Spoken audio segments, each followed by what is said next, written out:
বৃহস্পতিবার শুরু হয়েছে চলমান ঢাকা প্রিমিয়ার লিগের সুপার লিগ। বিকেএসপি এবং মিরপুরের ৩ মাঠে সুপার লিগের ৬ দলই এদিন মাঠে নেমেছিল। বৃষ্টিবিঘ্নিত দিনে বৃষ্টির পানির সাথে মোহামেডানের চোখের পানি মিলেমিশে গেছে, কেননা এদিন হার বরণ করতে হয়েছে সাদা কালোদের। এদিকে অগ্রণী ব্যাংকের বিপক্ষে জিতে শিরোপার দিকে আরও খানিকটা এগিয়ে গেছে আবাহনী লিমিটেড। মিরপুর শেরেবাংলা জাতীয় স্টেডিয়ামে লিজেন্ডস অব রূপগঞ্জের বিপক্ষে আগে ব্যাট করতে নামে মোহামেডান। অঙ্কন, মুশফিক, মিরাজদের হারিয়ে খুব যে স্বস্তিতে নাই মোহামেডান তা প্রকাশ পেতে বেশি সময় লাগেনি। শক্তিশালী রূপগঞ্জের বিপক্ষে একসময় ১০০ রানে ৭ উইকেটের দলে পরিণত হয় মোহামেডান। যদিও অষ্টম উইকেট জুটিতে প্রতিরোধ করার চেষ্টা করেন আবু হায়দার রনি এবং আরিফুল ইসলাম, কিন্তু খুব বেশি লাভ হয়নি। বৃষ্টির হানায় খেলা বন্ধ হওয়ার আগে মোহামেডান তুলতে পারে ১১৭ রান। পরবর্তীতে আর ব্যাট করতে নামা হয়নি দলটার। রূপগঞ্জের জন্য টার্গেট দাঁড়ায় ২২ ওভারে ৯৩ রান। শূন্য রানে ফিরেছেন তানজিদ হাসান তামিম, কিন্তু দ্রুতই বাকি পথটা পাড়ি দিয়েছেন রূপগঞ্জের দুই ব্যাটার সাইফ হাসান এবং সৌম্য সরকার। লিজেন্ডস অব রূপগঞ্জ ম্যাচটা জিতে নেয় ৯ উইকেটে। মিরপুরের মতো বিকেএসপিতেও এসেছে বৃষ্টির বাধা। আবাহনী বনাম অগ্রণী ব্যাংকের ম্যাচ ২৫তম ওভারে বৃষ্টির কারণে বন্ধ হয়। অগ্রণী ব্যাংকের রান তখন ৩ উইকেটে ১০৯। বৃষ্টির পর আবাহনীর জন্য টার্গেট দাঁড়ায় ১৫৭ রানের, সেটাও মাত্র ২২ ওভারে। মোটামুটি কঠিন একটা লক্ষ্য তাড়া করতে নেমে ২ রানে প্রথম ২ উইকেট হারায় আবাহনী।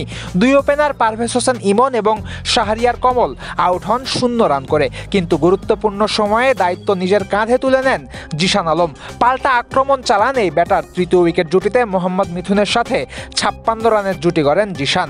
পরবর্তীতে অন্য ব্যাটারদের দায়িত্বশীল ইনিংসে ৪ উইকেটে ম্যাচ জিতে নেয় ডিপিএল এর বর্তমান চ্যাম্পিয়নরা। বৃহস্পতিবার ডিপিএল এ টানা তৃতীয় জয় পেয়েছে নবাগত দল গুলশান ক্রিকেট ক্লাব। বাকি দুই ম্যাচের মতোই গুলশান ক্রিকেট ক্লাব বনাম গাজী গ্রুপ ক্রিকেটার্সের ম্যাচেও ছিল বৃষ্টি, ফলে ওভার কমানো হয় এই ম্যাচটাতেও। ২২ ওভারে ১৬৩ রানের টার্গেট নাইম ইসলামের 50-তে টপকায় গুলশান।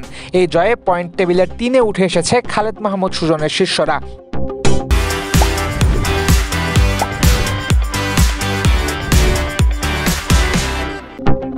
গুলশান পয়েন্ট টেবিলের ৩-এ আসার দিন বাকি অবস্থানগুলোতেও পরিবর্তন হয়েছে। ১৫ পয়েন্ট নিয়ে টেবিলের ৫-এ এসেছে রূপগঞ্জ। এদিকে গুলশানের সাথে হেরে গাজী নেমে গেছে ৩ থেকে ৪-এ।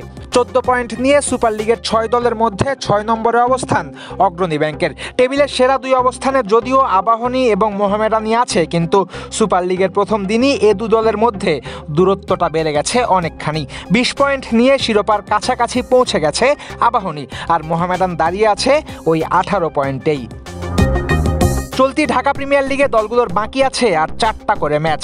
এমত অবস্থায় ২ পয়েন্টের লিড নিয়ে শিরোপা থেকে হাত ছোঁয়া দূরত্বে আছে আবাহনী, কিন্তু এখনই রাস্তা পরিষ্কার নয় দলটার জন্য। একইভাবে মোহামেডানের পথও বন্ধ হয়ে যায়নি। মোহামেডান এবং লিজেন্ডস অব রূপগঞ্জের বিপক্ষে এখনও কঠিন ২টা ম্যাচ বাকি আছে আবাহনীর।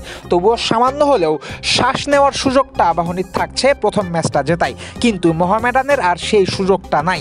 ডিপিএল এর শিরোপা জিততে হলে বাকি ৪ ম্যাচে জিততে হবে এই হেভিওয়েট দলকে। মজার ব্যাপার হলো লিগের বাকি ৪টা ম্যাচ জিতলেই শিরোপা কনফার্ম হয়ে যাবে মোহামেডানের, কেননা ডিপিএল এর নিয়ম অনুযায়ী দু দলের পয়েন্ট সমান হলে নেট রান রেট নয়, দেখা হয় মুখোমুখি লড়াইয়ে জিতেছে কোন দল। সেই হিসেবে তুলনামূলক দুর্বল দলগুলোকে হারানোর পাশাপাশি আবাহনীকে হারাতে পারলেই ট্রফি উঠবে মোহামেডানের ঘরে। অন্যদিকে আবাহনী বাকি ৪ ম্যাচের মধ্যে যে কোনো একটা ম্যাচ হারলেও হবে, কিন্তু ভুল করেও হারা যাবে না মোহামেডানের বিপক্ষে, তাহলেই কিন্তু শিরোপার কাছে গিয়েও সেটা আর ছোঁয়া হবে না আকাশী নীলদের। ফয়সাল হাবিব, ক্রিক ফ্রেন্ডজি।